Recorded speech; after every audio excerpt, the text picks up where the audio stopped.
Hi, everyone. Welcome to a very, very special episode of Journey on the podcast. I'm Ben Sanguinetti, and with me always is my wonderful friend Nate Jones, and we have a very, very special guest today.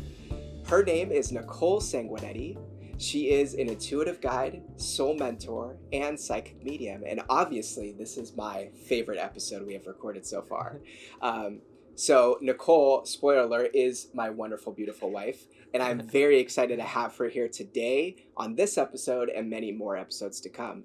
So with that being said, Nate, let's jump into a little meditation and check-in. Okay, cool. Thank you, Ben. And thank you, Nicole, for being here. Thank you for having me. Yeah. Okay, so if you want to, just let the eyes close. And just take your awareness to your breath.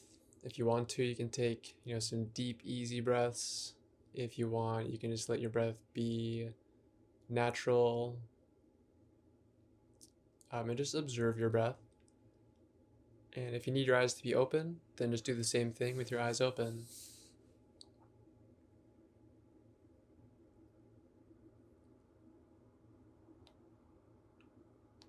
And see if you can just let your body, get a little bit softer as you breathe.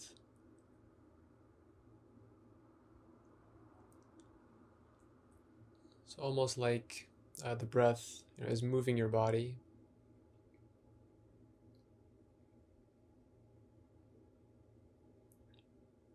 And in a very fluid way, if you could imagine that you were like an underwater plant.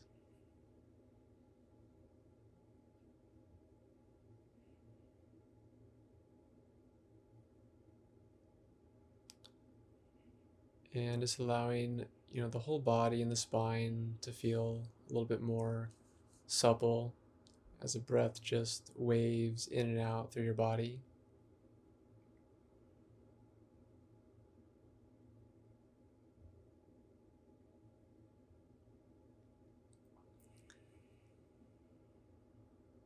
And in this way, relaxing around the breath, you could say that we're allowing the spirit to move us.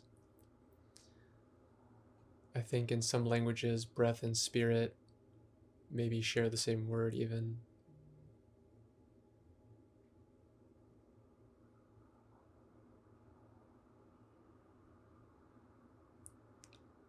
And so for just a few more moments in silence, just enjoying the spirit to flow through you and to move you.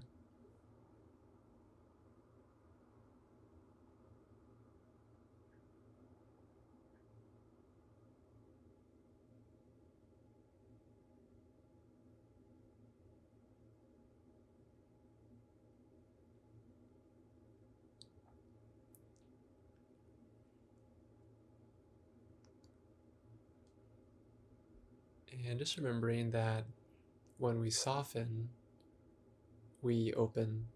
It's a natural result. All right, then go ahead and take one deep breath. Nice full breath in. And then just open the mouth and let your body deflate. Just let the breath leave your body.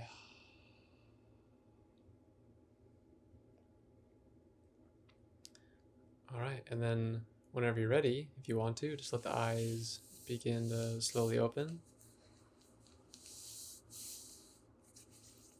All right, cool. Thanks, everyone. Welcome back.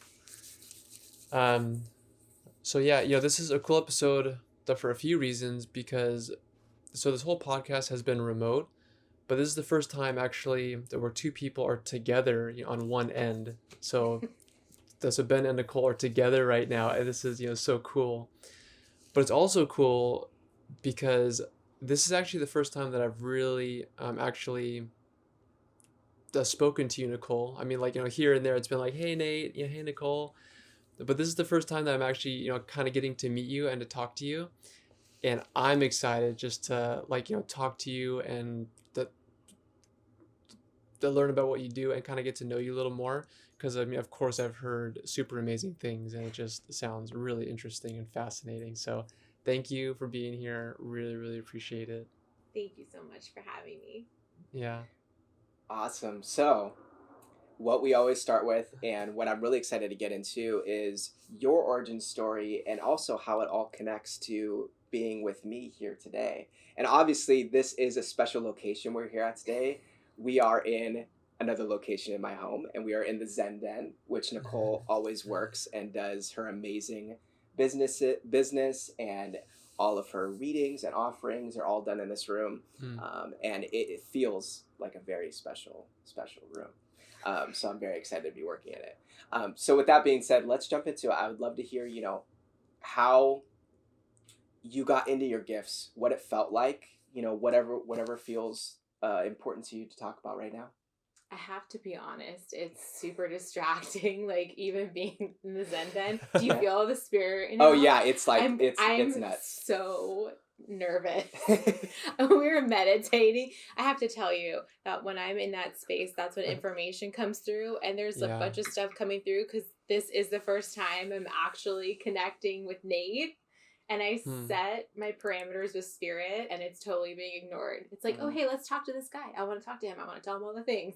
So I'm going to try to focus on your questions. Okay. I'm going to tell spirit to hold on to it. Hi, everyone. I'm Nicole. I'm a psychic medium, and I get interrupted by spirit all the time. So my origin story. The first time that I can remember connecting with spirit, I was 10 years old. Before that, I would say I was a pretty carefree kid. I was really imaginative, very curious about the world around me. I was adventurous.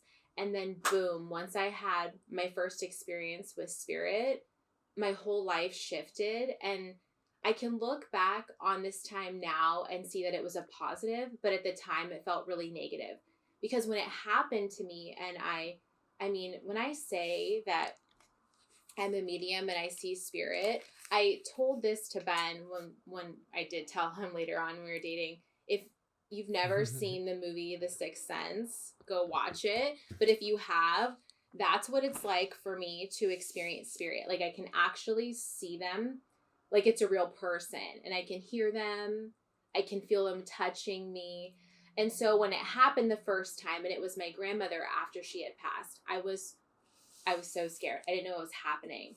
And I was so scared that I really pushed it away for a long time. And because of that, it created an immense amount of anxiety in my life. So I started having debilitating anxiety, panic attacks. I was afraid to go to school. I was afraid to go anywhere, honestly. I was afraid to go to the store or go to my friend's house. As a kid, I was a performer. I was in dance and musical theater. And before I would have these shows that, were for pretty big audiences, I would have a panic attack. Like, you ask my friends about this later, but I would have panic attacks. And now I know why, but I would think I was going to die, or I was going to pass out, or I was sick, or something was going to happen to me. And now I know that what the anxiety was me sensing energy and spirit, and I was resisting it. I was totally resisting it. So as I got older, I remember, I was always curious about the metaphysical and like haunted houses. Like, I was fascinated by it, even though it scared me. And I was like, oh, that's like a thing. Other people do this. So when I was in my early 20s, I think that's when it happened. Teresa Caputo had a TV show. And when I was younger, mediumship wasn't so mainstreamed as it is now. And I think it happened even more with Teresa. Before, we had a show with John Edwards. He had a TV show, and my mom was obsessed with it. And I would watch it with her all the time. And I would watch this man do these things. And I was like, oh my God, I can do that too. But I still wouldn't tell my mom. Nobody knew I could do this. Nobody knew. And growing up, I would see people in my house. I would hear things walking down the hallway, and I wouldn't tell my mom. So anyways, in my 20s, I saw this TV show, and Teresa Caputo would talk about how she had this anxiety, and she would have these dreams, and people would come visit her in her dreams, and then things would happen after she dreamed them. And when she didn't channel energy or release the messages that spirit was bringing to her, she would have anxiety. And that's when it clicked for me. And I was like, oh my God, these two things are connected. And at that time, my now sister-in-law introduced me to Brenda. And I initially started going to Brenda for anxiety. I want to live my life. I want to be normal. And I started working with her before I met Ben. And with working through Brenda, she was like, okay, so here's why you're anxious. The things that you're sensing or feeling, this is what it's called. You're an empath, clearly. I feel and sense everyone's energy. And if it weren't for Brenda's support and help and diving into what that means, I wouldn't be able to live a normal life because energy literally depletes me. Like it really does. So Brenda said I was an empath, that I was a medium, and that if I wanted to, I had a choice and I could pursue this. I could, recognize it as a gift. And I resisted. I was really afraid. I didn't want to be weird. I didn't want to be a freak. I didn't want to be judged. I had gone through that a lot in my life, in my background story. So I was just really afraid of the persecution surrounding that truth. And so even though I worked with Brenda surrounding that for like 5 years, I only officially came out of the spiritual closet like 4 or 5 years ago, because I've been working with Brenda for like 11 or 12 years. That's crazy. As long as we've been together. Yeah. Even before that. Right. So, yeah, that's when it started. And now I'm in this space today where I chose to step into this work, and I've been doing this work professionally and had my own business now for about 5 years. 5 years. Yeah. And, I gotta say, it's a totally different life stepping into it. Yeah, definitely. And, I want to go back to being a kid and feeling that energy, because I think that that's important for the audience. And I think that's just important for people to understand with dealing with sensitive kids, because you were a sensitive kid. I was a sensitive kid, and we didn't really realize what we were feeling at the time. And so, I would love for you to describe that more, of just like what that was like and what it looked like for you a little bit. It's kind of hard to put it into words that I think the mainstream narrative would understand. But the best way I could explain it is that I would be in a space where I'd feel okay. I would be happy-go-lucky. There was no outside stimuli or situation causing me to be anxious or have anxiety. But as soon as, a new person entered into my house or into my room or into my space, my energy would change and something would make me freak out. And I didn't understand it. I would feel like shaky and like I wanted to take off and get away from where I was. And it made me feel like something was wrong with me. I constantly thought I was sick. And I mean like sick in the head. What I was doing was absorbing other people's energy, their thoughts, their worries, and they would become my own. So if somebody I was around was going through a difficult time, it became mine, because I didn't know how to, protect my energy, or that it wasn't even an ability to absorb other people's stuff. So I guess the best way to explain it was, one moment I felt like myself, and the next moment I felt terrified and I didn't understand why. Okay. Yeah. Now, Nicole, would this happen? So, like, let's say somebody came in with just like a really positive and peaceful energy. Then would you feel that, or would you still feel anxious? I would. But to be honest, I grew up with a crazy Sicilian family, so there wasn't too much of that calm energy. Gotcha. Yeah. So it was rare. Well, luckily Sicilians are also full of love too. It's true. It's true. Definitely balanced. That definitely balanced it out. The peacefulness and the quiet. Really in your face love. Yeah, exactly. Right. As you're talking, it's like they're really interesting because, it makes me feel like you're hearing mostly everyone talk about their like, authentic gifts. It's like, I haven't heard anybody talk about their authentic gifts and said, oh yeah, it just felt so natural and I felt so accepted by the world and everyone else. It's like everyone thinks that there's something wrong with them when they're like experiencing their true gifts when they're at a young age, because it's not normal, right? It's not what society says, because like the society is like normal insanity. It's like this is what we think is normal, but really it's totally insane. Yeah. So then when we, go into like our true selves, which is, completely not insane. I don't want to say sane because that has like a whole different, vibe to it also.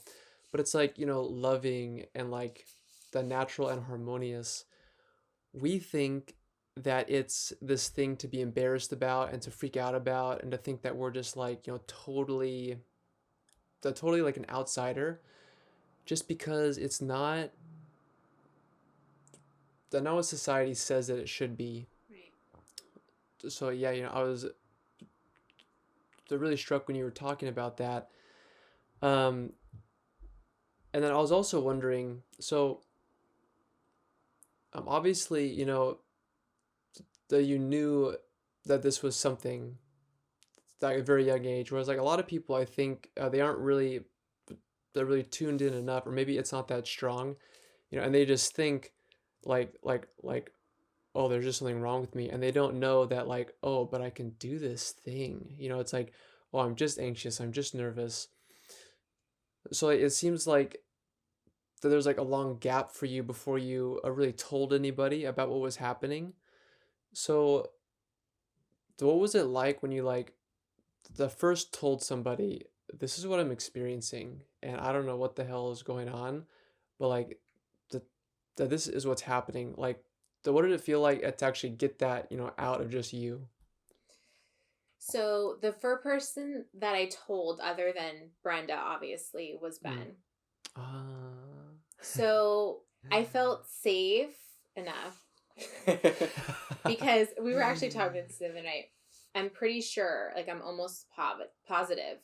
I knew before I met Ben, but I didn't tell him until a year into our relationship. So I had some skin in the game.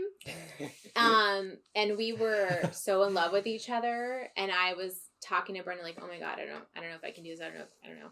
But I knew that if I told him and he accepted it, that it would give me the courage to tell other people. So I actually told Ben before I told my mom, like officially. And I mean, you can share that story because you tell it so good. Yeah. But I think at the same time, because Ben had such love for me and was so compassionate and understanding and just gets what it means to be weird, like in your own right, I had a skewed perspective of how it was going to be received by other people who knew or found out.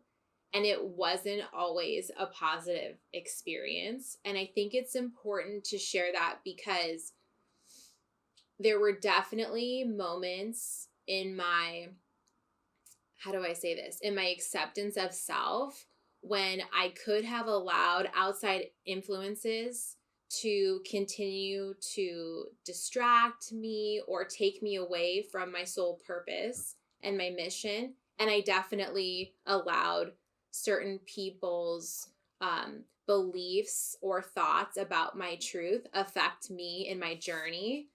And I had a lot of setbacks.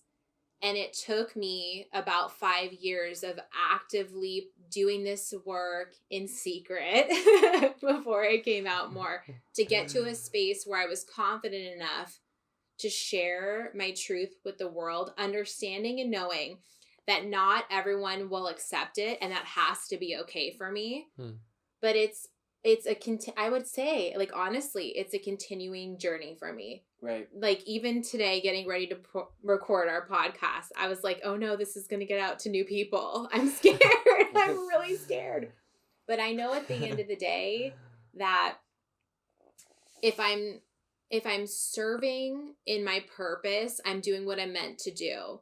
And it's okay that it won't always be well received by others. That should not and cannot define my truth for me. And that's where I am today, but it is a continuing journey. I'm so grateful that I did tell Ben first, because I think if I told someone scary first, I don't think I would be where I am. No, true, No, right? that's true. Yeah. Like, honestly. Yeah. I can really connect with what you're saying. I mean, then Ben, I want to hear, you explain that story when she told you. Like I talked about this, a little bit on the podcast before, and like, as I started to go into the spiritual side of things.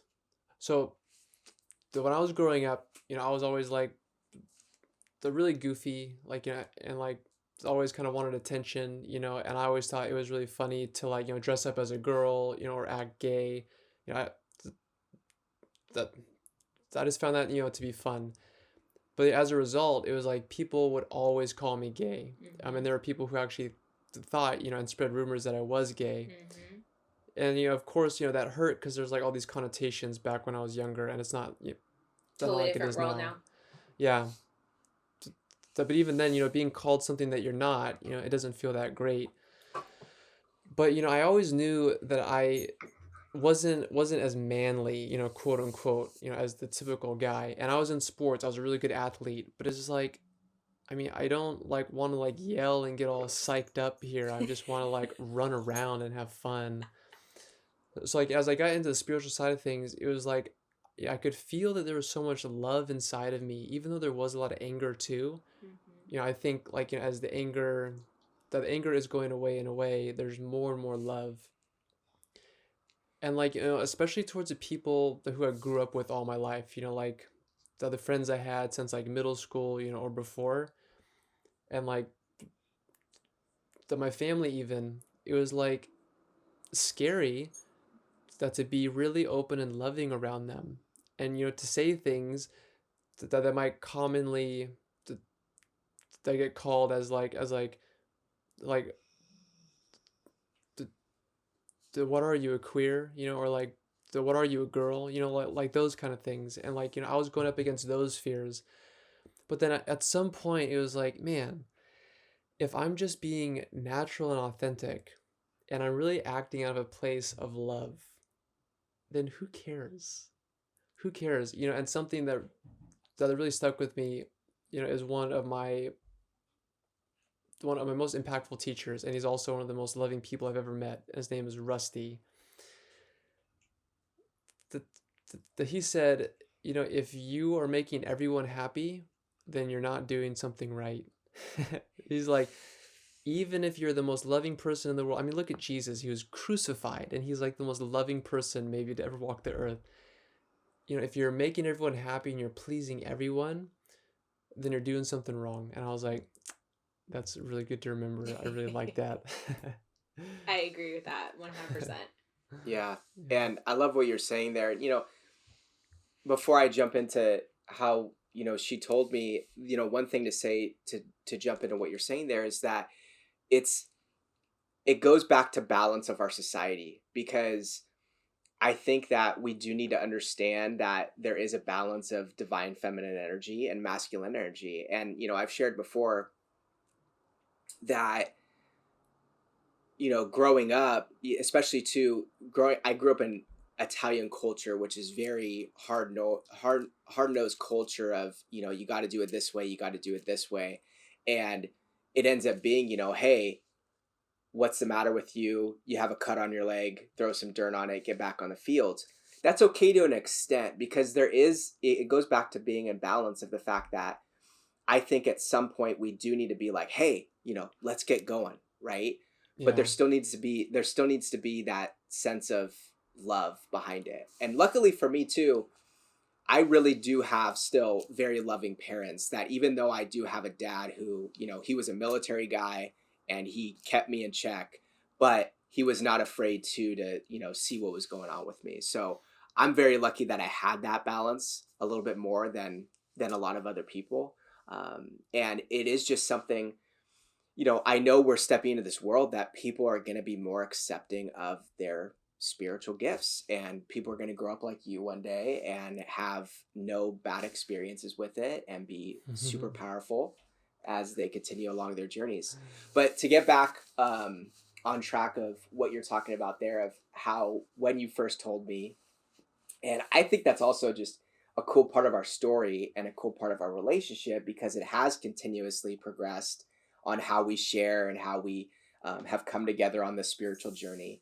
And so when she first told me, I remember her telling me, hey, so I have something to share with you because it's been getting more stronger. I've been working with this person called Brenda. And that's another reason why you had to tell me is, as soon as you call it in, as soon as you accept it, Spirit's like, hey, let's go party on. And honest to God, Ben made it worse. Yeah. I'm not even kidding you. This is, I'm, people think I'm pulling their legs. There's so much truth to this fact, but when you are connected to somebody who is supportive and loving and sees the vision beyond what you can even see for yourself, that's one thing. But Ben, I don't know what it is about him, but I feel like for me, he's a conduit for Spirit. So as soon as I started dating Ben, shit got worse. And my gift, I'm not even kidding, and it got stronger. So that's why I started going to Brenda even more. And I was like, I don't know what's happening. And so I had to tell him, because a lot of time I would get messages from Spirit for Ben, for friends of Ben, you know, and if I didn't tell him or admit my truth, I would have gone down a really horrible, anxious spiral, and I probably would have self-sabotaged our relationship. But anyways, I'm glad I told him, because he brings Spirit with him. So go ahead and continue. Yeah. And you know what? I want to actually backtrack too, because how we got to that point of you telling me, we always were actually together for most of our lives that didn't even know it. So So we were set up by my sister, who my sister set her up with Brenda. Okay. Yes. Who we've had on the show many times and is absolutely amazing. And so basically when we were growing up, because like I said, you know, she's more Italian than me. She always reminds me of that. So she's more Sicilian. But 100% Sicilian over here. But anyways, both very strong Italian families, and everyone knew each other. So there were actually scenarios where we were at parties together and didn't even know it. Like my cousin graduated or something. So 4th of July party. Yeah, 4th of July party. And we would be like never actually meeting. Right. You know? And my dad is best friends with Ben's uncle. Right. So like, our families were connected before we were ever born. And it's so great. And our grandparents used to go out dancing together. Like, It's so crazy. Yeah, and our grandparents worked together too. That's right. Wow.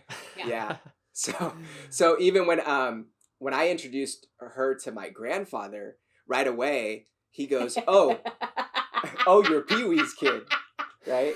Because that's what they called her grandfather. And so he even knew who she was before. Like, I was like, oh, you know, I'm all excited to introduce her, and he already knows. The Italian way. Yeah.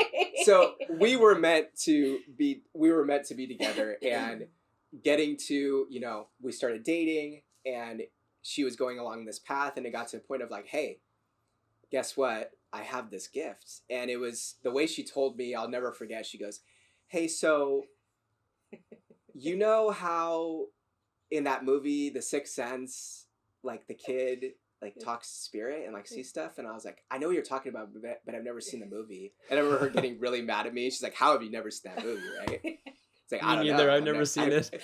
Oh my God. You need to watch it. It's good. You really need to watch it too. Yeah, I've heard it's really good. Then don't say anything. Yeah. Okay. So since you're 20 years beyond the bandwagon, don't ruin it. Right. Yeah. There's no crazy twist at the end, not at all. Boring. So anyways, I was like, oh, I know what you're talking about. And she starts describing like, you know, hey, well, I'll hear things, and then I see things. And I'm like, well, what are you talking about? Well, I'll see and hear Spirit. It's like, oh, so you like hear messages in your head and stuff? Like, they're like talking to you? She's like, yeah, like all the time. And I was like, oh. And so the only way I knew how to relate to it is I go, oh, so you're like Jean Grey. And she's like, what, who's Jean Grey? And I'm like, she's like the most powerful X-Men in the X-Men universe. Like she hears all these things in her head and can't control it all the time. And she's super psychic. It's like, okay, well, let's go with that. Yes, that's what I do. And I was like, that is fucking awesome. That is really cool. Gosh. And so I was really excited. And especially, so I've always been into ghost shows and, you know, haunted movies. And that's actually too, I cracked up later. You like felt me out over that. Oh, You're like, I totally, I can tell you do you want to watch this scary movie? Do you like this? Do you believe in this? Like, you're feeling stuff out for sure. Women test men already. And that whole first year, I was putting him in certain situations and scenarios to test him. And it totally worked. Like, I would want to watch certain things. One of our favorite things to do, which you can't do now, but we love going to Winchester Mystery House. So I would go there with him just to see his reaction. Like, you know, I totally felt you out. And I think I would have asked him, like, excuse the dog, what do you think about this? And what do you think, what happens after we pass away? And, you know, I totally felt him out. Right. Yes. And so that happened, and as soon as like I found out, it even came more, and I had relatives coming to me and other friends and messages and that's what would trip me out too, is she would tell me things and be giving me a message, and I never even told her about who this person was at all. And I was like, what the hell's going on? This is really cool. So that was how things came to be. And, you know, how I think this is a great point to jump into this too, is what's made our relationship stronger. And no matter what relationship you're in, if you're not in a relationship where your wife's a psychic medium or your husband's a psychic medium or anything like that, to be accepted is the most important thing you could do in any relationship. And that's why we've been so blessed we've been together for it's 12 years around the corner. Yeah. And, you know, over 6 years of being married. And we've always just accepted everything that we're doing in our lives and have just supported each other. And even before we were married back then, right away, it was just, okay, let's figure this out together. Okay, Jean Grey. Yeah, exactly, Jean Grey. And actually, I want to jump to that too, or I'm jumping around a little bit here, but I think what's really important too is that I do feel it was important for me to step into that role with her, because not long after that, I started seeing Brenda, because I figured out pretty quickly that she needed help with figuring this out and needed help with protecting herself and learning how to protect herself from other energies and things that she could pick up. And one thing too that happened pretty quickly is when she would be sleeping, she would be talking to spirit when she was sleeping.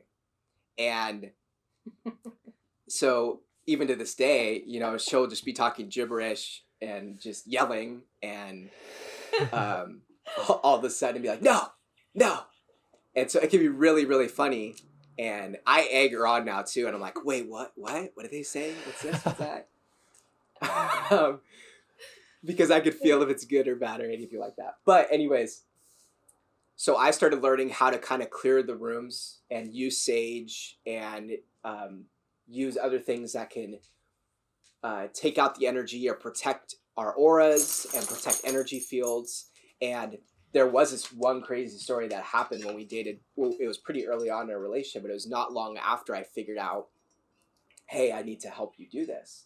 And so we were sleeping, and in the middle of the night. Sorry, mom and mother-in-law, for us. Yeah, it was totally after we were married. It was totally after we were married. Yeah, totally after. Totally. So I assume that. Yeah. So anyways, we were sleeping, and in the middle of the night, I felt this crazy energy. It woke me up. And actually, I woke up from her making noise and yelling, go away. And as soon as I woke up, I couldn't move. And I felt this energy around us, and it honestly was like hovering over us. And it felt like a helicopter was over us. And you could hear, like, the best way to describe it is a helicopter, because it sounded like wow, wow, wow, wow. Like, and it was like hovering over us. And you could feel just this energy pushing down. It just felt like it was pushing down. And I right away knew what to do and said some prayers, said you're not welcome here, and pushed the energy out of the room. And I remember both of us waking up, be like, whoa, what the hell? And not long after that too, you went and saw Brenda, because there was something that kind of attached onto you. My gift shifted at that time. Yeah, your gift shifted at the time. And that's just like, that story is just a reason to, take interest in things that your partners are doing, because I looked at it as a way of stepping in my masculine energy to be able to help and protect her and be there for her. And so all of that's been kind of our journey along the way. And now we have fun circumstances where there's just spirits around us and all the time. And for whatever reason, too, they love hanging out in our kitchen. I don't know what it is about the kitchen. It's because we're Italian. I think it is the Italian that they're just hanging out in the kitchen. And it's a lot of fun learning everything we've learned. Now it's fun. It took a long all time the time to get to fun. Yeah, before getting freaked out, right?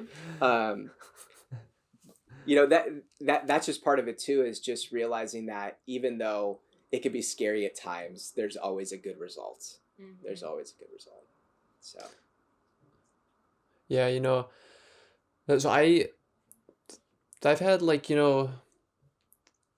there's some experiences more recently about like, oh, maybe, I'm actually feeling the spirit of someone here, maybe someone's trying to communicate with me. Whereas after it happened recently, I kind of thought that when I was a kid, it was just me being scared and paranoid, because I was a really scared kid. And if I saw a scary movie, I wouldn't be able to be alone at night for months after that, because I would always just think there was something around. And I would, looking back, it was a very visceral thing. And I think maybe there was something there. I still don't know. So, but more recently, there was something that very obvious that happened. And I was like, okay, this is interesting, because I haven't had that paranoia for several years now. And I for sure just heard that noise in the other room. What is going on here? And so I went to Brenda, and I journeyed about it. I went to my spirits. And a common theme they said is that don't be afraid. Just let go of your fear and surrender your fear. So that's the kind of the non-resistance. They were like, and you have a choice. You have a choice. You always have a choice. That you can interact with them if you want to, or you can choose not to. So that the power of choice is so important. And also that we can choose how we want to think about it. We can choose that we're being haunted. Right. And that these spirits are here to attack us. Or we can choose that, okay, I think that they're trying to communicate with me that for some greater purpose, either they need some help or they want to help me. I'd like to hear you talk about that, because I heard you talk about resistance, before, and that when you let go of the resistance, it started to come to you a lot more, and you were talking about releasing the messages that come to you. How did that kind of shift in perspective, really shift things for you? A lot of it had to do with Brenda as well. I have to say, Nate, I'm trying so hard to listen to your questions, but there's so much spirit around you. We're gonna have to circle back to this. Okay. It's super. Can I ask you a question really quickly? Yeah. Is there something? This is gonna drive me crazy. Is there something about a tiger that's been coming up for you lately? What is this about? I don't know if that's a kind of energy you're tapping into, or if that's a spirit guide that you have when you journey. The one of my main guides is Bobcat. Okay. I'm going to leave that there, because there's some kind of... I keep hearing that I keep seeing this like big cat, and I thought it was a tiger. I keep seeing this big cat like around you. It's driving me.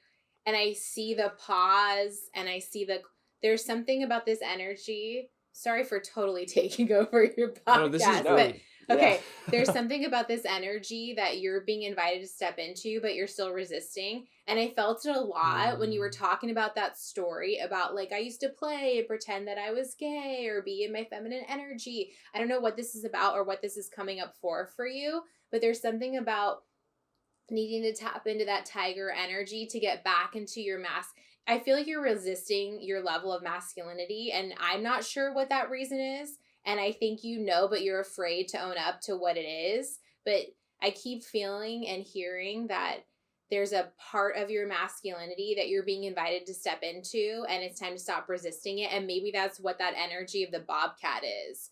But it's time for you to stop pretending or playing. I think you feel safe in that feminine energy. I feel like it's a safety net for you. But masculinity is kind of untapped or unknown or what is it? What it looks like for you is not something that you identify with. So you want to retract from it. But I don't know, there's a new level of growth, of abundance in your life that you're wanting to call in, and it's not going to happen until you break that barrier of stepping into your masculinity. And it doesn't mean that you completely have to release your feminine side, but it's time for you to redefine what masculinity is, because there's a fear about you being in your masculine. Does that make sense? Yes. Okay. I feel a lot better because this is what it is. I'm holding on to this message. I can barely pay attention to Nate because if I don't say it, it's going to make me anxious. I'm going to have agita about it. And then I'm going to tell Ben, oh my God, I should have said something. So, okay, I'm going to leave it there. I'm going to let you sit with that. I'll go back to your question was, how do you deal with resistance? So that's a perfect example. You get out the message. If I don't share, oh my God, this is great. If I don't share what I'm feeling and sensing, someone else's stuff will become mine if I don't release it. Now, this can be hard. So we're in a space where it's safe for me to share with you right now, right? But say I'm at work and I do have an outside job outside of this work. And if I feel something or sense something around my coworkers, I have to get around it. So I will find ways to ask questions. Oh my gosh, are you having a bad day? You know, I had this really weird dream about you where this happened. And I will find ways to share the message with them just so I can release the freaking energy. And I can put a face to the name and know that it's not mine. And that helps me to release it and let it go.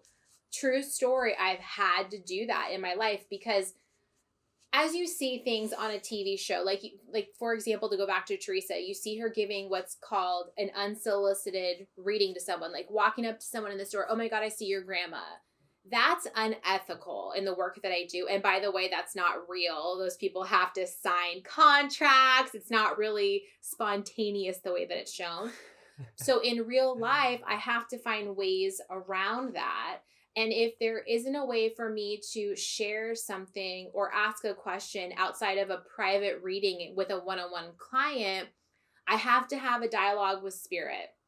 And I have to say things like, hey, I really appreciate that you want to use me as a conduit for your message, but now is not the time or the place. And if you really want this person to receive this message, find a way for them to come to me and ask.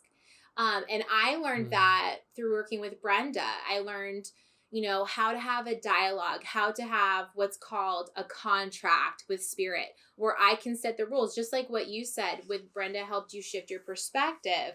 We have a choice, and I can decide to tell spirit, hey, I'm on and I'm ready and working now, or now is not the time or the appropriate place or the right audience to share this message with.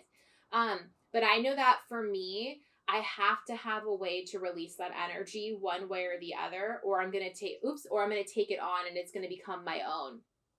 I hope I answered your question in what I said, because now I forgot. That's perfect. Okay. Yeah. Oh, I forgot my question long ago, but what you were saying is really, really great. Just real quick, I just want to say thank you, for You're talking welcome. about what was coming up for you. And it's really funny because, yeah, I totally resonate with what you're saying. And like, I actually just set up an appointment with a Vedic astrologer, and she was like, send over any questions that you're having, and I was like, I'm not really sure, but something that was coming to me was along the lines of what you're saying.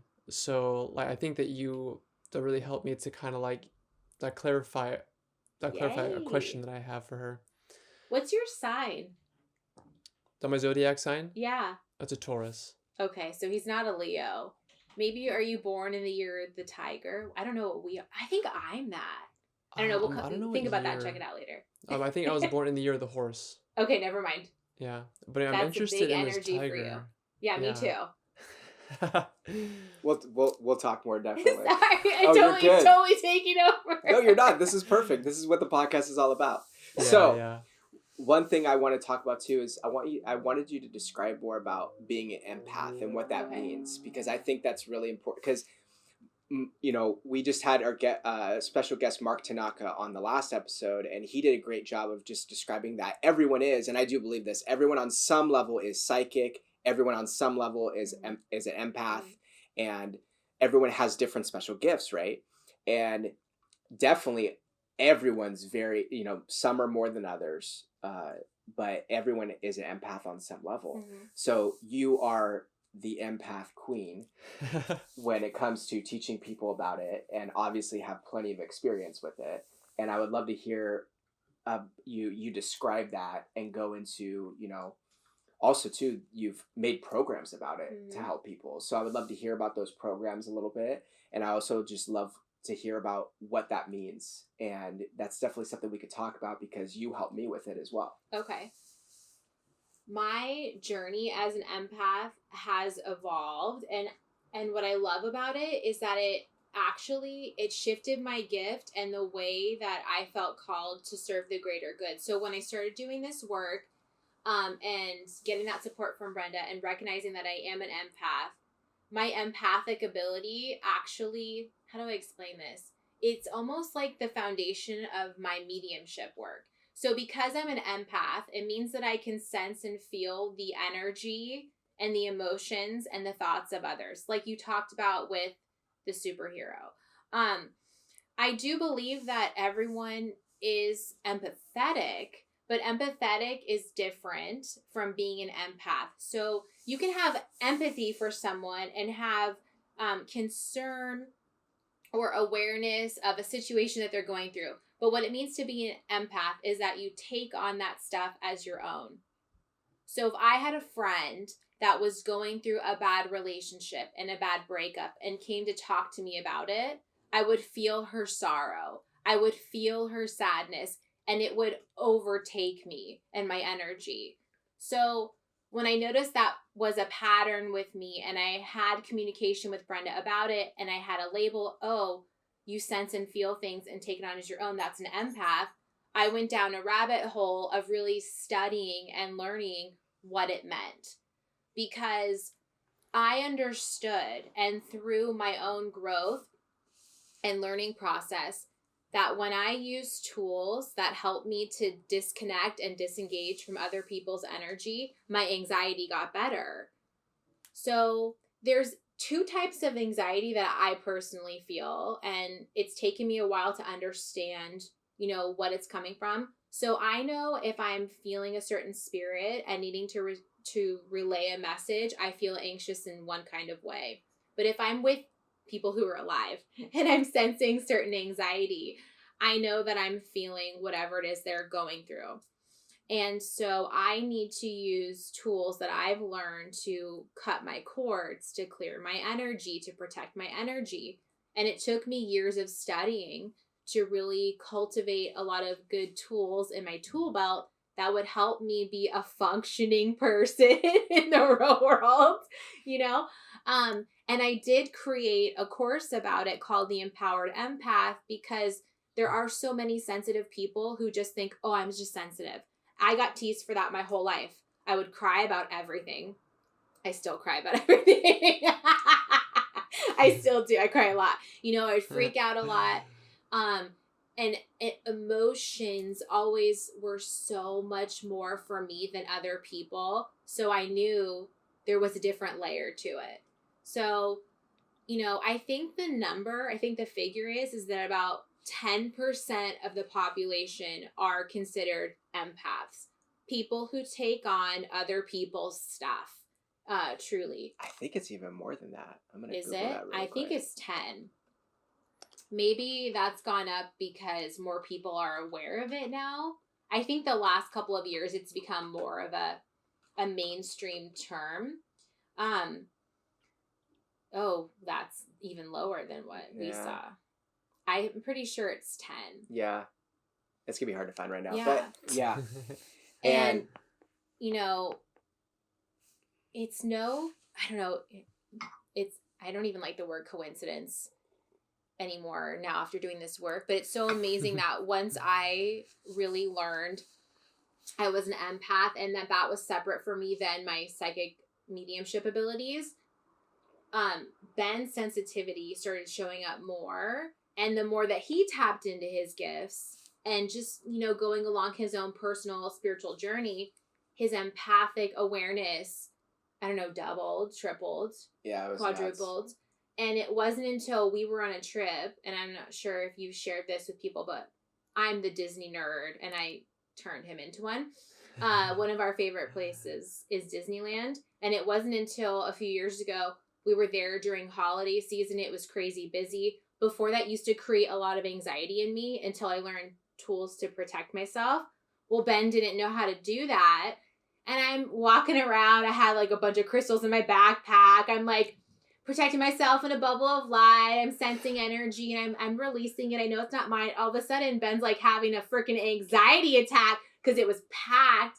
And I was like, what's going on? I was like, I don't know if shit's happening. I don't know what's going on. And that was the first time you really realized that you were feeling energy. And I talked him off the ledge and gave him tools. And that's when I realized I need to teach this. Right. People need these tools. Wow. Right.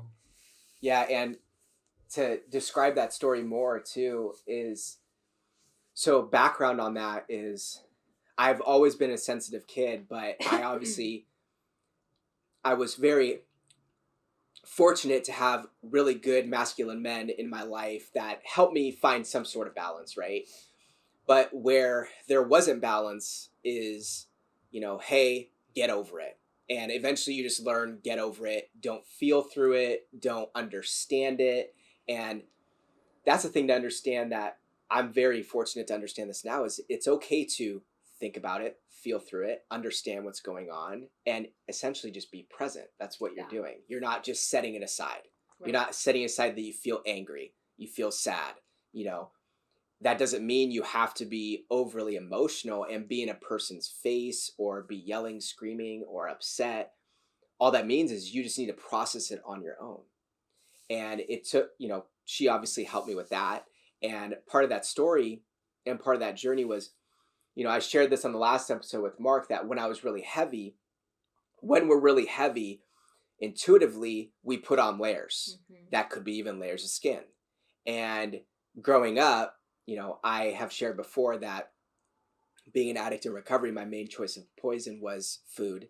And obviously, intuitively, being a sensitive kid, I just naturally gravitated towards putting on the layers and overeating. And that got worse and worse along with the journey. So when I lost weight, the only way to describe it is I could just feel way more. And I lost the most weight I've ever lost in my life. And then we went on that Disney trip. I forgot about that. And we were Disney nerds before that and would go all the time. Before, quarantine, we would go at least 2 times a year. It's torture right now that we can't go. I miss Disneyland. We always go this time of year too. This is actually when it happened too. So we always so depressed. Yeah. We always go this time of year around the holidays because they put all the Christmas lights up. And it's epic. It's epic during that time. And so 3 years ago around this time. Yeah, you had lost all your weight. Yeah, and we were walking through Main Street and just, happy as can be, and out of nowhere, boom. And I've never been I've had anxiety before, but I've never been the person to have an anxiety attack. Yeah. And literally felt like I couldn't move. And I was like, what is going on? And I remember just like I couldn't even like, I could barely talk to you. Yeah. I was just like, I don't know how to describe this. I don't know what's going on. You actually weren't talking to me. I was tuning into him psychically, and I knew what was going on because he literally couldn't. Real talk. Yeah, That's what's I never amazing remember about that. our relationship. This guy can never think something and think I don't friggin' know about it. Wow. True story. Every day he comes home, I'm like, what's wrong? What are you not telling me? You gonna tell me now? Because if he won't tell me, then I can't release it. And when he doesn't tell me, oh my God, it makes me so angry because I have to sit with it. Anyways, so you're right. You couldn't talk about it, but I knew what was happening. So I grabbed the crystals from my secret pocket in my backpack and I was like, here's what we're gonna do. Okay? Yeah. I got you grounded. I got him centered. You know, I did all my tools and tricks that I teach in my class. And, you know, it took you about 30 minutes to come back down from that. And once you were able to release it, it totally shifted, right? Yeah, I know. And it was you know what I crazy. have to say? That was such a scary experience for him. And I'm going to backtrack for a second. I love you. Don't get mad. I'm so glad that he experienced that scary moment because, you know, it's a good thing that Ben is open and so welcoming to my crazy, because when we, you know, a year late into dating, I tell him I can see spirit. You know, when we got married, my anxiety got really bad. It was weird. It was the first time I had moved away from home. I was starting a new life. So I was anxious in my new role on top of having these gifts. And I would have really bad panic and anxiety attacks that I hadn't had since I was like a teenager. Like I would wake up in the middle of the night and I would run out of the house. I would literally run out of our house because I was having an anxiety attack, and Ben would have to chase me down the street. And it was so hard for him to understand and hold space for my fear. And it would make him really frustrated and angry. And he would ask me, you know, why can't you just stop? Why can't you just let it go? Just relax. Oh my God, don't ever tell anyone who's panicking to relax. Okay? Or it's not a big deal. Yeah. So for a long time, it created kind of this undercurrent of frustration and contempt because he did not understand what I was going through, and it frustrated him that I couldn't be normal. I mean, it was already fucking weird. There's my F-bomb. So when this happened to him, it was such a blessing because he woke up and he got it. He was like, oh my God, this is what you go through. This is what it feels like. This sucks. And, you know, since then, we've had a lot of really crazy human life things happen to us outside of our work. You know, just like everyday experiences and loss in family and changes in family that bring up, you know, anxious situations or opportunities for there to be panic or anxiety attacks. And when I would go through my own personal things outside of my work, he got it. And it was still frustrating and hard for him because he wants to protect me and make things better. But because he had that experience and knew what it physically and mentally felt like to be afraid and not understand where that fear is coming from or have control over it or release it, it changed our relationship. Wouldn't you say that? No, yeah. And it shows too, that's what I talk about all the time too, is balancing both the masculine and the feminine is, you know, we have to go in, feel those emotions, which tends to be more on the feminine side, right? But also where the masculine comes in is being able to understand it, be able to think, you know, we can't fix everything, right? We may think that, but we can't. But at least we have a sense of what to do with it. And that's where it was important for me because I finally felt like, okay, I took this as realizing, you know, nothing's a coincidence. I was feeling that because I needed to understand it.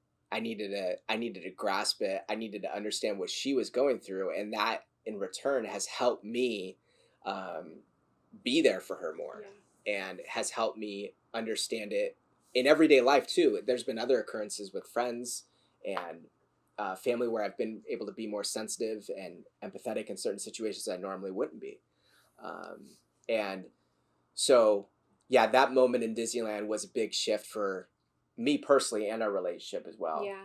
And just to summarize it, as soon as I released it, it was like, whoa, what the fuck did I just do? Like, that really is a thing. I can release it like that. And when I released it, I was like, whoa. And that was that was such a fun trip, even after that, because we were just, yeah. It was so good. It was so good. I missed his Yeah, I missed his Wow, too. yeah, I bet. Yeah. So, yeah, that's a good summary of the empath. the empath. I hope I answered your Yeah, question. you definitely answered it. I told you I'm the more Sicilian one, and Yeah. I go over here. No, we're on topic. We're good to go. Okay. As I hear you talking a lot about like ownership and well, so you know, first the talking about the masculine and the feminine. I think that like maybe that kind of one of the most fundamental ways to describe that, in my view, is like the truest exercise of your masculinity is to make the decision to surrender to the femininity, which is like, you know, just feel it, be with it. That is, let it, you know, totally be in your attention without resistance. And like, you know, as you two are talking about the getting more in touch with your empathic abilities, I hear, you know, the not resisting, you know, comes up a lot, and then not claiming ownership over it. Yes. Because I feel like when we claim ownership over anything in life, the more possessiveness we have in our life, the less love we have in our life. They're like inversely correlated. And like, you know, that we've all probably had this experience. Like, if there's someone who you know very well and they walk into the same room as you and they're feeling like, you know, really agitated, you know, or nervous, and then all of a sudden, for some weird coincidence, you start feeling that way too, you know, and then you're like, oh God, why do I feel this way? Oh, I hate this. And like, you know, if you claim ownership over it, it's so easy to start resisting it because you don't want it to be there. And you're like, why do I feel this way? I hate this. But then, like, you know, if you get out of the space of it's mine and like it's ours, it's just the energy, and then it's like, why is it coming to me, you know, and what can I do with it? How can I explore it here? So I want to hear, you know, stuff from both of you, you know, especially you, Nicole, because you've developed, you know, tools for people. Like, do you specifically talk about how it's like not yours, how it's like maybe something, you know, else or greater than you? Do you mean like something bigger than you, as in receiving from spirit, or just taking that moment of realization that someone else's emotion or energy is not yours? Both. Oh, okay. Yeah. So, yes, I have developed and taught tools to my students and clients on how to release that. And I definitely think that there is a way to recognize when you are sensing and feeling something. If it's, I'll put it in this way, if it's human, if it's coming from another person that you're actually close to or nearby, or exactly like the analogy that you used of like walking into a space and feeling that anger, like going to the grocery store and picking up on something, versus, you know, receiving something from a higher energy source, right? From spirit, from source, from the angels. And I do think there is a different energetic frequency to both of those experiences. And what I have learned in my own experience and through teaching and through connecting with spirit is that it takes time. It takes consistency, and it takes commitment to your own personal healing journey of being able to decipher what is different between those two energies. Now, when you are receiving energy from either that, or is it a different experience? Totally. But like I said, it takes time to be able to decipher that. Let me ask you this. Can you tell, like, if you're in a space when there's a lot of people, if you're feeling something, can you tell if it's human versus, you know, being at home, not with anyone else, and maybe in a meditation and receiving a download from higher self or source? Can you tell a difference? I can now. Right. So it just takes time, it takes right? time. It takes time. It's like working out a muscle. Exactly. Thank you. Yeah, I don't do that a lot, so I wouldn't have thought of that. Right? Yeah, so totally. I do think you can use the same tools and tricks and tips to get you to that space, but it's only when you're committed and exactly like you said, Nate, of taking ownership, of recognizing and having that awareness of what is mine versus what is not, and giving yourself the permission to release what is not yours. Because so often as sensitives, even if you don't label yourself as an empath, we have this belief that we have to save everyone, fix everyone, do the work for other people. And that is not only doing a disservice to them, but it's doing a disservice to you because it's taking you away from your ability to do your own healing work.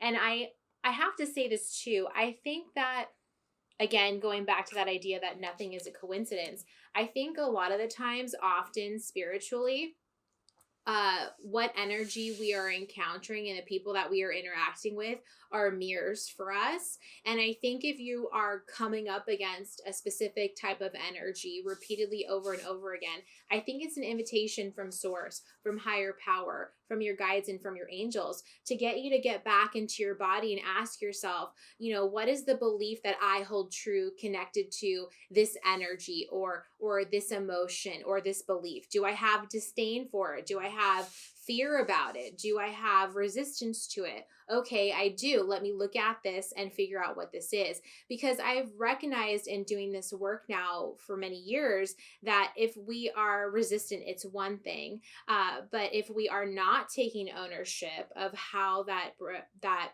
energy affects us, we're going to come up against it more and more and more and more. That lesson's never going to go away, right? We're going to have to keep learning. Oh, I do this all the time. Okay. True talk. It's real truth here. So yeah, I do think, to go back to your question, it takes time. It takes practice. It takes commitment. Like Ben said, it's a muscle. And you can tell the difference between, a human's energy versus an energy coming from source. Is it always loving and positive? No. Does that mean that that's something to be fearful of, or that it's really negative energy or scary, evil things like Hollywood would like to put it? Not at all. Yeah, definitely. So I hope that answered that question.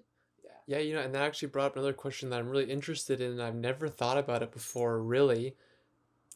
Are you able to describe somewhat to you what the difference is between feeling other people's stuff and feeling like in messages from spirit? Yeah, so I don't know if how I will explain this will make sense, but I'll try my best to put it in a way that mainstream would be able to understand it. I think when you're sensing energy from people, it feels more heavy and it feels more dense. It feels like this is it, end of the world. The most, it really, that's the best way I can describe it. It is kind of as we women tend to be dramatic, it's the end of my life. It's never going to get better. It's kind of like that. That's how it feels versus receiving energy from source or higher power. It feels lighter, even if it's something I don't want to hear. Like when I receive a message about needing to do inner work, I'm like, fuck, I thought I already fucking did that. Are you serious? But it's not heavy. It's not dense. It's more of an awareness, like a lightened awareness, a lighthearted awareness sometimes too. Like, hey, you didn't pay attention this time. Let me bring it to you again. So I definitely think energetically, it's easy to be able to tell the difference in that way. That's really great. Because, again, I never thought about that. I thought about the difference. And I love the way you're talking about how it might feel for the human energy, because that just sounds like what the collective is right now. Oh my God. End of the world, freak out. It's so bad. Take care of it now. It's so bad right now. And honestly, my human self, my ego side wants us as a collective to find solutions, even if they're not solutions that me as an individual are comfortable with, because I just want there to be relief. I just want there to be relief for everyone. And what I wish more people knew, and what I love about the work that we do, is having this awareness that thoughts are things. Thoughts are things. And I cannot tell you how often I see on my Instagram page or on my business page, or when I'm hearing things from one-on-one clients, it's like, oh, this is the worst year ever. Oh, it can't get any worse. This happened. Oh, what's going to happen next? Like, we do not realize that we are creating our own self-fulfilling prophecies. And there's so much fear in the collective right now that I honestly believe we are creating certain situations and making more panic and making more things worse. And you're just seeing more of this divide and more of a label. Let me put you in this group and this group and this group. And I'm going to separate you all. And now all of you in your separate groups have more fears. It's just, I really feel like 2020 was the year of vision and a time for us to wake up to individually what is not serving us. And so many people are resisting healing what they need to heal on an individual level. It's creating more fear in the collective, and that's what we're all feeling. So being an empath right now is not fucking fun. Let me tell you. I'm actually really happy in my other work that I do. I'm an ASL interpreter. I work in deaf education. I'm actually glad that they're not allowed to be at school, because being around teenagers and feeling their energy is one thing, but feeling this stuff in person, I don't think I could do my job. I couldn't do it. I could not do it. I'm crying on Zoom every day already, so I don't think I could do it in person. Yeah, geez. I mean, like, teenagers are going through so much, and, the looking back on it, I call total bullshit. But, like, as I was, like, in high school, and adults would say, oh, these are the best years of your life. I'm like, Yes. I would think, like, really? These are the best years of my life? I feel like I'm a total mess. Like, are you kidding me? But now looking back, I'm like, dude, you're full of shit. You don't remember what it was like to be a teenager, because it was not as good as you think it was. Like, obviously there's good stuff in there, but it's like there's so much, like, growing and developing and the hormones and all that stuff. Oh my God. I think the best thing is that you don't have to pay bills and you don't have to have a full-time job. That's what's the good thing. Yeah, that's one of the perks for sure. As you're talking there, and just about, that's tapping into the collective and how thoughts are things, and, like, being a conduit. And I think that, as we surrender more and more, and we accept and we soften and we open, I feel like we're opening to allow more of this stuff inside of us. And as we do the internal work, I kind of see us, to see each one of us as like a filter. And, like, as thoughts come into your mind, which, by the way, they're not your thoughts, because you don't choose for all these crazy thoughts to come into your head, do you? Right. I mean, I have crazy thoughts come into my head, and, like, sometimes they're, like, really violent and sick, and it's like, wow, where did that come from? And, now that I have the awareness not to claim ownership over it, but, like, think, interesting. So I think maybe this thought is, like, floating around, and a lot of people are experiencing this thought. Yes. So then, like, as it comes through me, I have, the chance just to, like, see it as fear, see it as false, and not get more angry at it, not feed it. And then as it filters through me, it might leave me as something else. And then, like, I'm purifying the collective. And the same thing with emotions coming through me. Like, if I can sit with it without fighting it or calling it a certain thing, and, like, the alchemy of acceptance and love, it, like, changes it. Well, then maybe I can exude that, into the collective. And it might not seem like much, because, I'm just, like, one of, like, I don't know, 7-8 billion, something like that.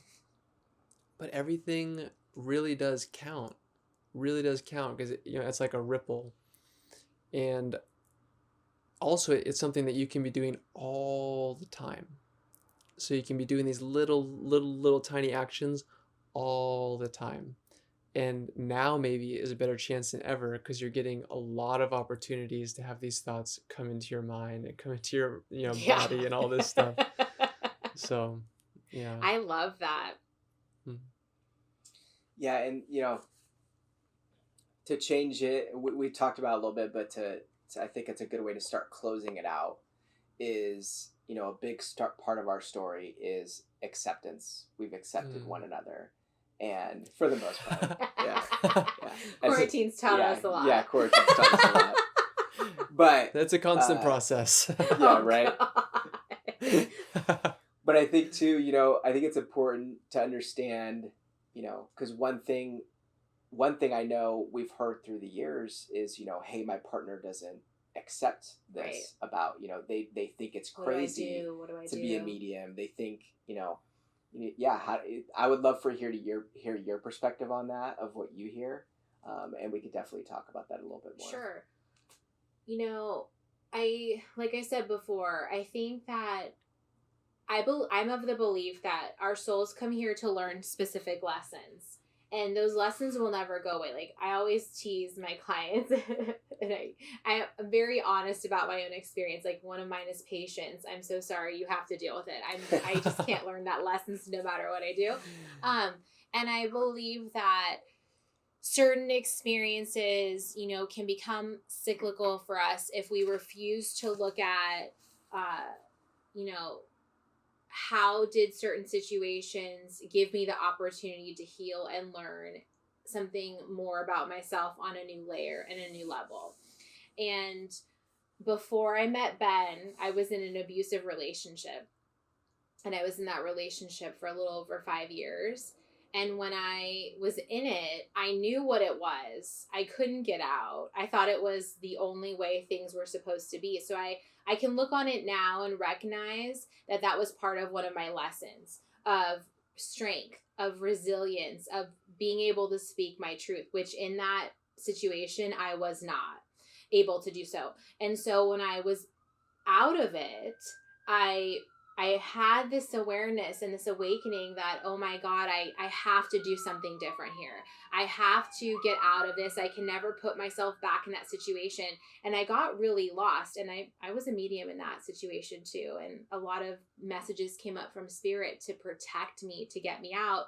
And I wasn't listening. And so when I was out of it, I realized, okay, I need to really learn to love myself. Even if I don't understand what I thought at the time was wrong with me, if I don't understand how to love myself, no matter what is real and true for me as an individual, then life for me would mean nothing. And so I promised myself that if I did get into another relationship, even if it took me a while, I would eventually speak my truth, which I did. And if my partner didn't accept me, then that would have to be my, maybe it's a little bit dramatic, but that would have to be the end all be all for me, because I could no longer put myself in a situation where I would be repeating the same thing and I wasn't allowed to be myself for whatever reason. And if I did, that meant that I wasn't loving on who I was.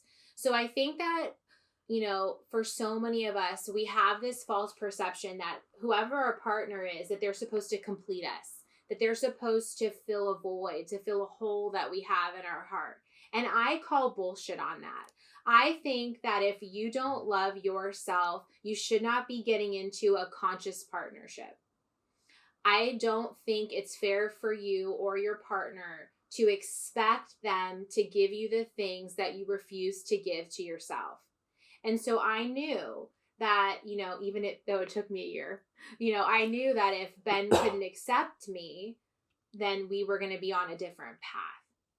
So my advice to anyone is, number one, if you don't love yourself right now, you need to look at why. That's the shadow work, right? We have to look at what we're refusing to love about ourselves. We all have shadow. I believe it's important to welcome in shadow and the light so that you can have that duality and that acceptance and that equality within yourself. I think it's super important.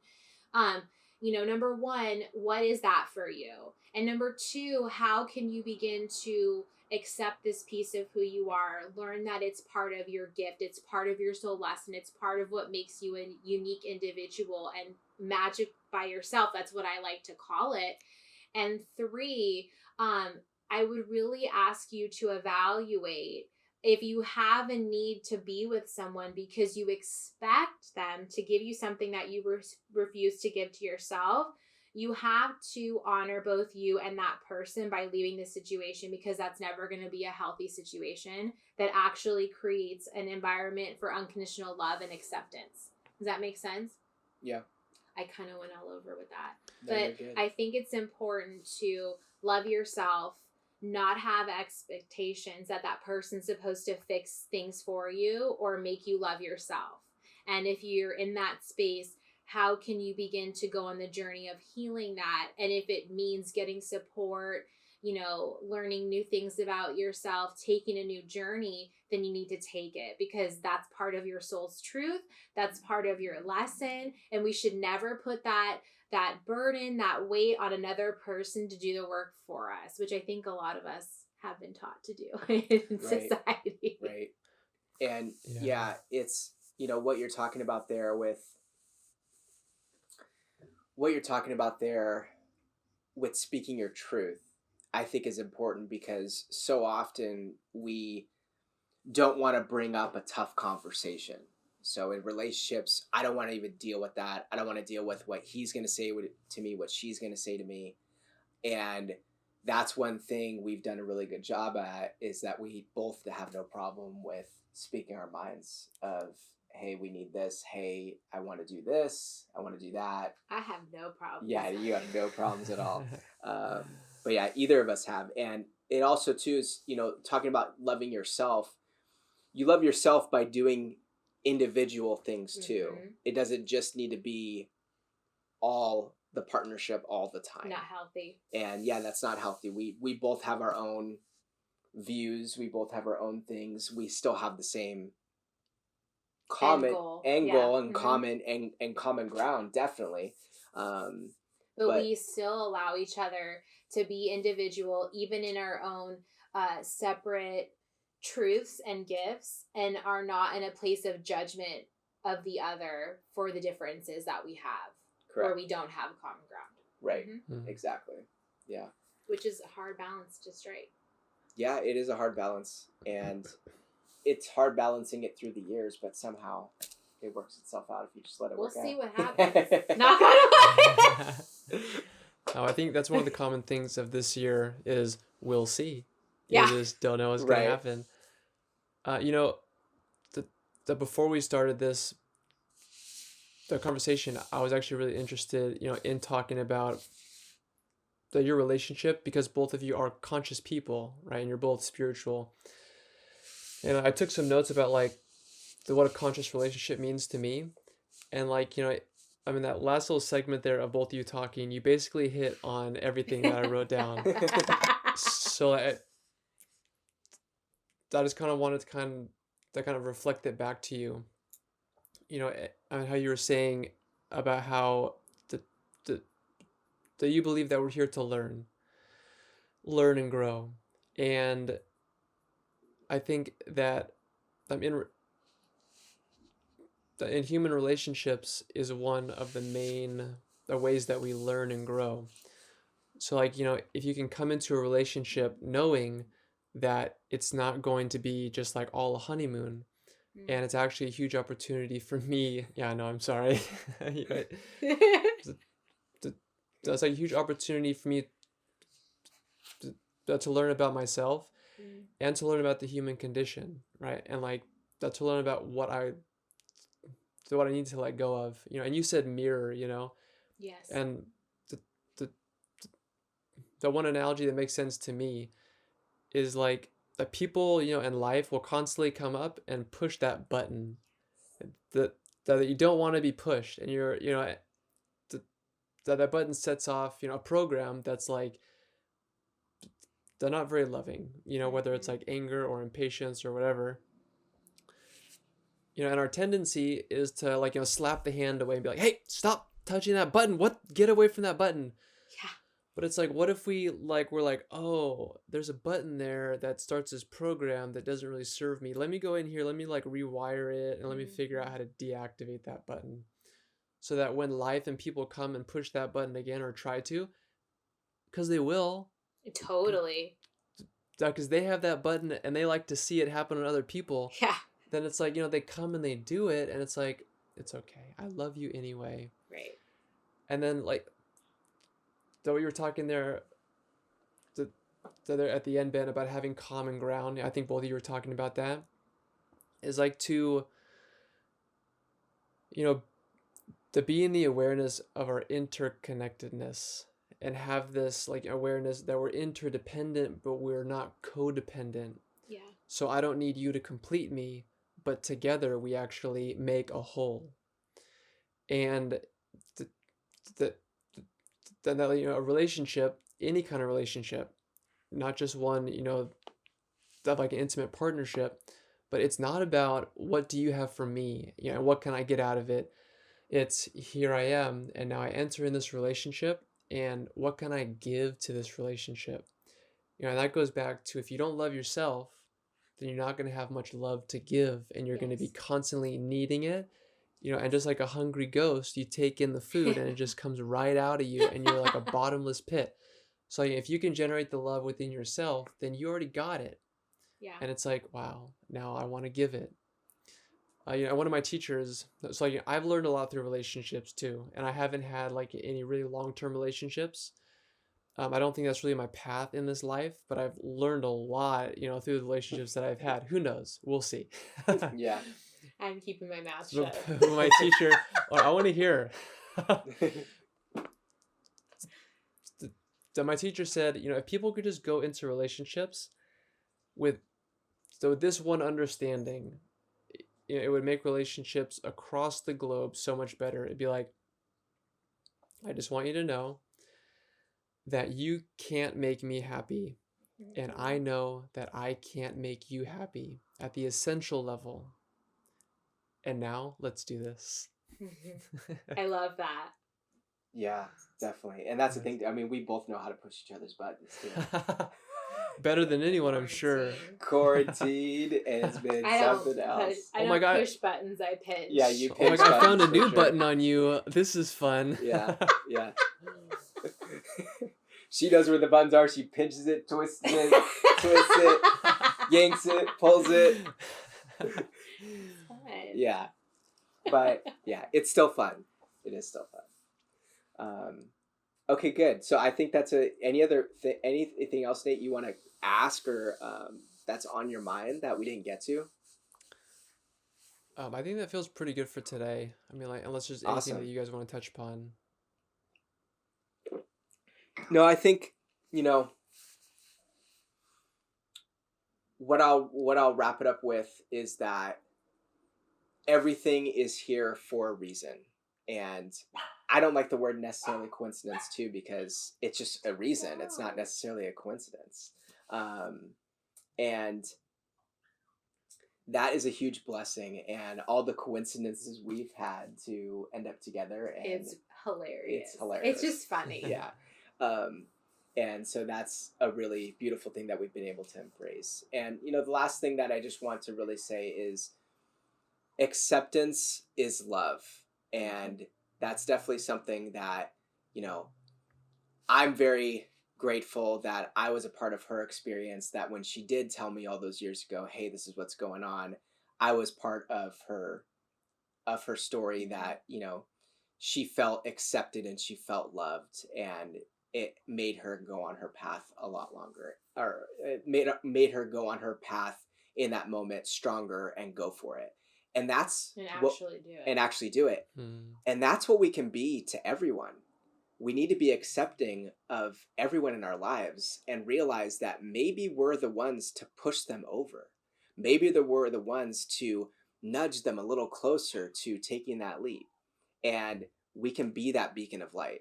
And everyone has an opportunity. It doesn't have to be a partner. It could be a family member. It could be your friend. It could be somebody on the street that just wants to have a conversation. Everything is coming to you for a reason, to help and to teach you and to bring out people's true gifts. That's what we're here for. So I think that's a good place to wrap it up. And with that being said, Nate, why don't you take us out today, bud? Yeah, sure. So thank you for that beautiful outro. That was really, really nice. Okay, so go ahead and close your eyes if you would like to. And then just begin to feel your body by taking a few breaths. The breath is a nice way to get into your body because the breath is deep inside your body.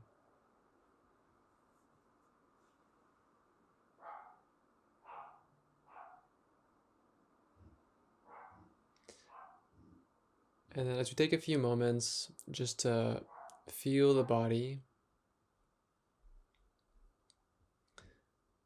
see if you could just kind of generate a little inner state of non-resistance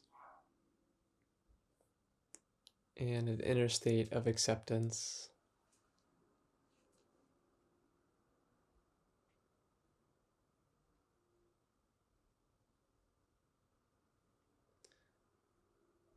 And as you pay attention to the body as it is in this moment and you feel it, just relax and become a little bit more comfortable. And just feel a little bit more at ease just because you're paying attention to it.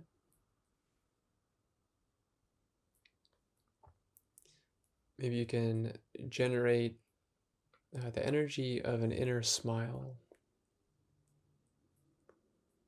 Almost like you can feel your body from the inside just start to smile.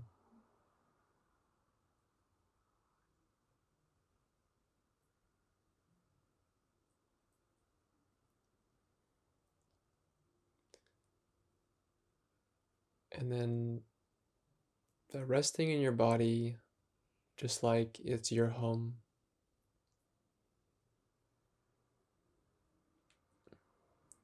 And the home where you can, cook up a bunch of love.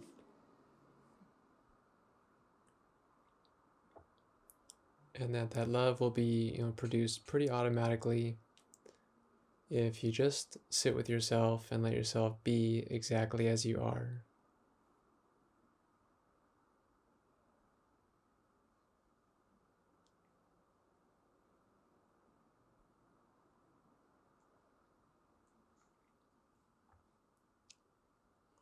All right, and feeling a couple more breaths. If you want, maybe take a couple deeper breaths.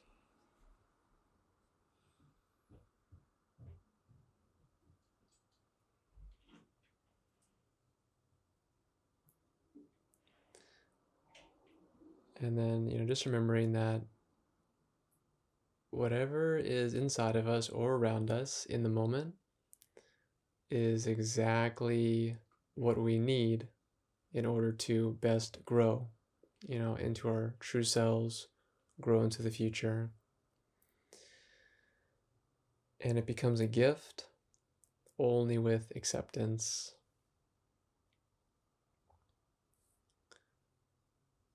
All right, and then as you're ready, just let the eyes slowly begin to open.